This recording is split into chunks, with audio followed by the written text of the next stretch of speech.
It's Julie on Taste, and I have the coach of Tampa, Florida with me, LA the GOAT. The name says What's it all. How you feeling today? feeling good, feeling good. You know, the Bucks won yesterday, so I'm feeling all right. You feel me? I like watching like sports games, but I like being there. It's something about the energy. I mean, it depends. Like at now, certain games just be like it's too much, like the parking and the crowd Oh and stuff. yeah. Yeah, Yeah, you feel me? I never really have to worry about that, but you're right. yeah. You VIP status. You VIP status. Right, like I don't really have to worry about that. But I'm not the one to wear like heels to games. Like I'm wearing sneakers because I really want to get with the nitty gritty crowd. Like those people who be like Yeah. low key hecklers, like them. Yeah. Facts. Facts. I really love your story because I have one brother, and I know that growing up, you were the big brother, six little hmm sisters. How was that? Do you ever feel any pressure to just like carry the world on your back? I mean, sometimes, but a lot of times it's just like doing what I need to do, doing what has to be done, not really like trying to be Superman and like a hero and all that. Cause that's when you always be in like BS or like trouble. So I just, if I'm needed.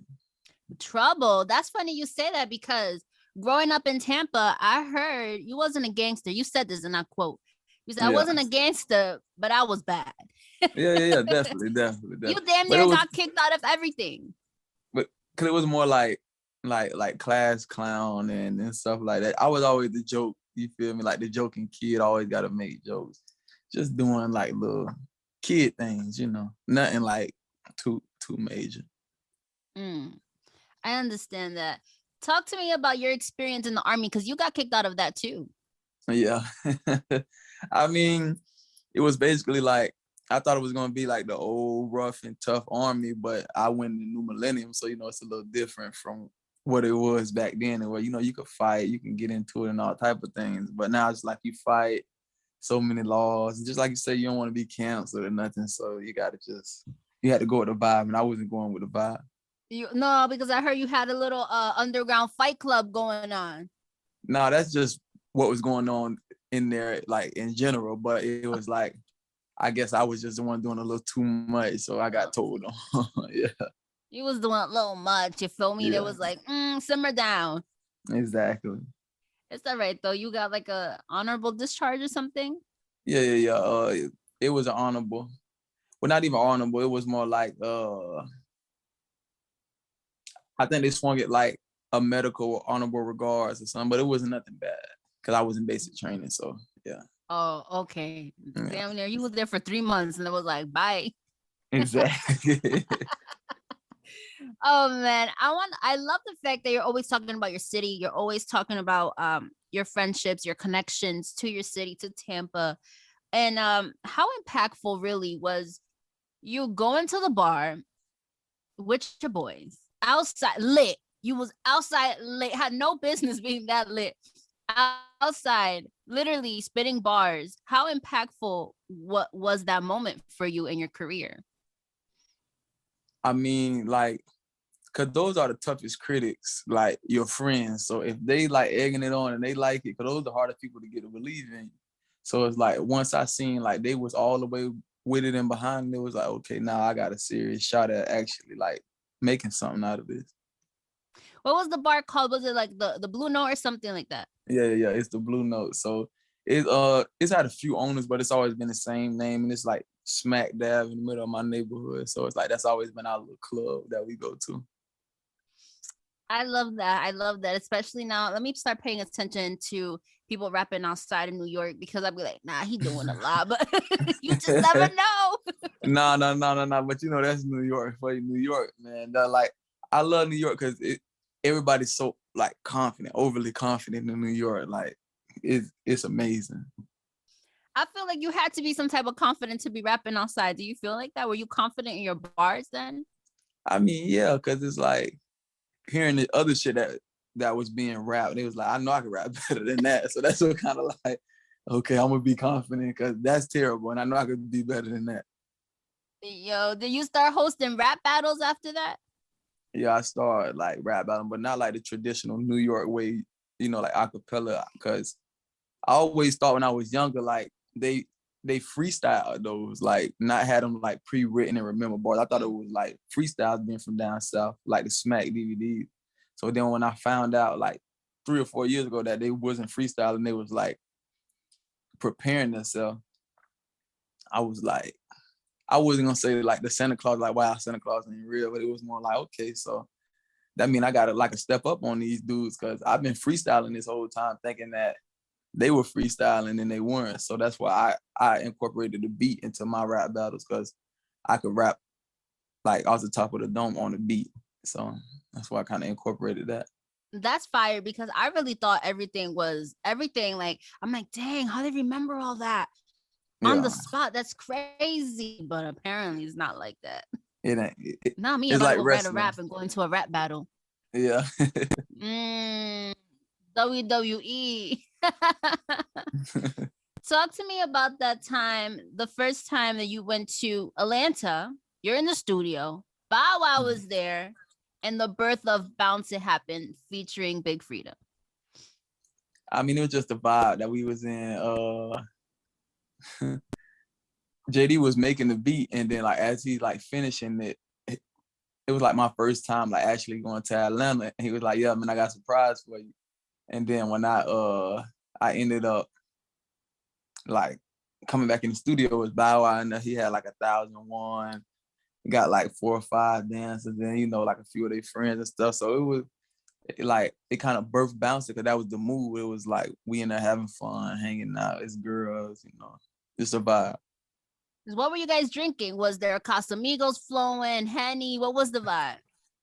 Nah, I don't really like to drink too heavy. I smoke, so I probably like take a little sip or two or like something here and like Casamigos. I had my little time with that. That's dangerous.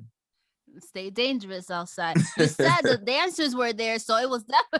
Was the dancers in the booth with you? Like how?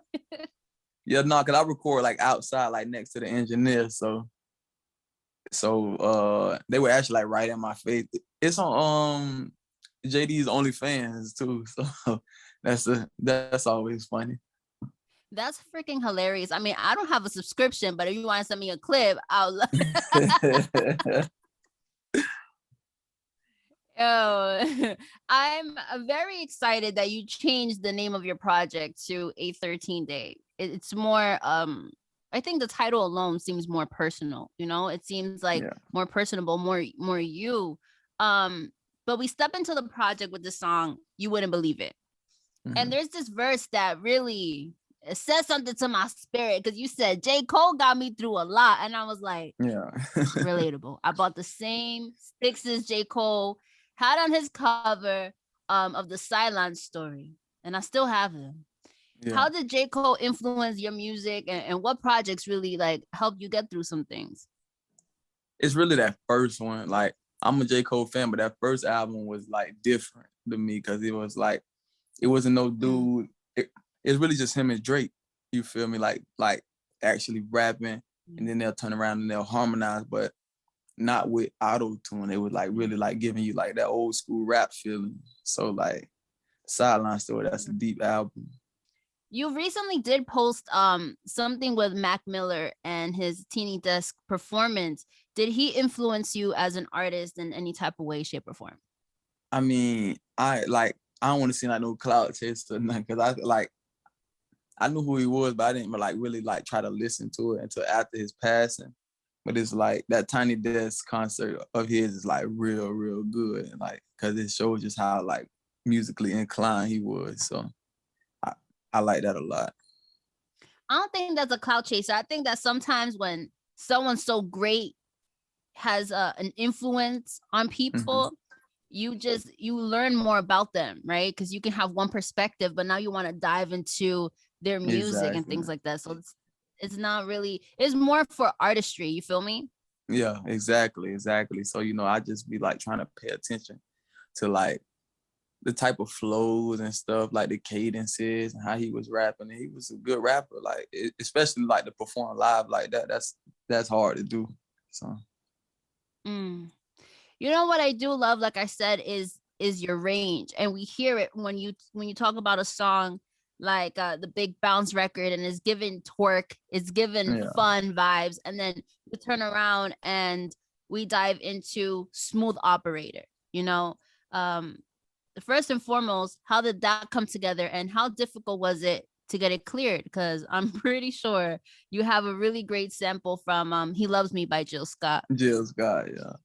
I well, see that song, so like majority of my songs I freestyle. So like I punch in. I don't go in there just like rap, but I punch in sometimes bar for bar, sometimes four, but sometimes I could just go if I get the vibe and like give you a 16. Like I have to like chop it up and put certain words, but it just depends. But Smooth Operator was like an in studio video and song the same day because we just liked it so much.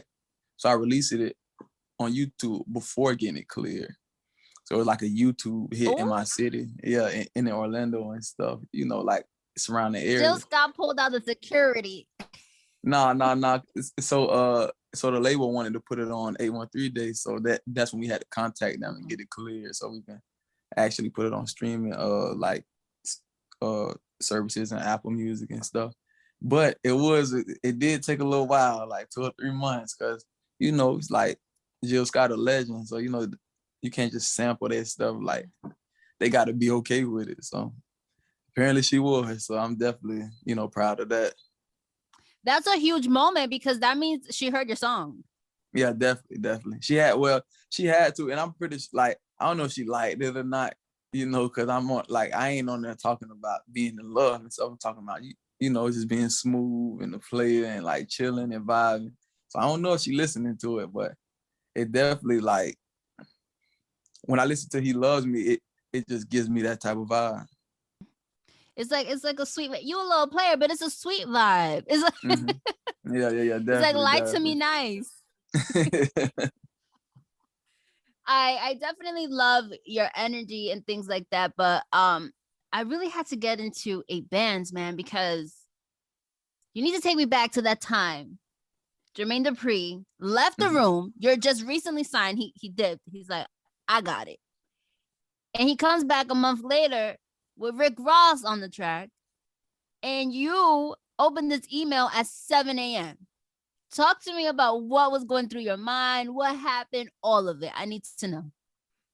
I mean, like, see me, I'm not really like, I don't know, I don't get excited. Like, I'm not easily impressed. So, you know, putting Rick Ross on the song, when he did it at that time, I was going crazy at like 6:30, 7 in the morning because I'm a morning person. So I'm up smoking and I don't even go through my email, but I just like went through it this morning. I don't know why. I think I had a feature or something in there. And then I seen it. And it had been in there for like a day or two. And I played it and I just skipped my part and I just went right to where he came in. And I was like, oh shit. And then I called JD, but he didn't call me back to like 2 in the afternoon. He was like, bro, it's 7 o'clock in the morning. I was like, I just heard. Oh my God. Well, did Rick Ross reach out to you? At the video shoot, we chopped it up. You know, we was like nothing really major, just like vibe stuff, like where you from, you feel me, keep grinding. Nothing too major, but it just like the fact that it was Rick Ross. That's what I liked it. Cause like I'm a big Rose fan. So for him to be on my song, it was crazy. It's a beautiful story. From that track, I think the last track in your project really spoke to me, and it's a Shine in the Ghetto. It's honestly one of my favorite tracks because it's relatable, it's humble. You feel me? What emotion did you have to tap into to produce a track like that? Because I could understand it may be hard not to act Hollywood once you know you're the only one that's really believing in yourself. I would say the beat kind of picks my emotions, like, cause if I hear a certain beat, it takes me to like a certain place in my life, a certain time in my life. So when I heard "Shining in the Ghetto," I actually like was there, like while he's cooking it up, I'm hearing it, and I'm like, yeah, this is gonna be ridiculous.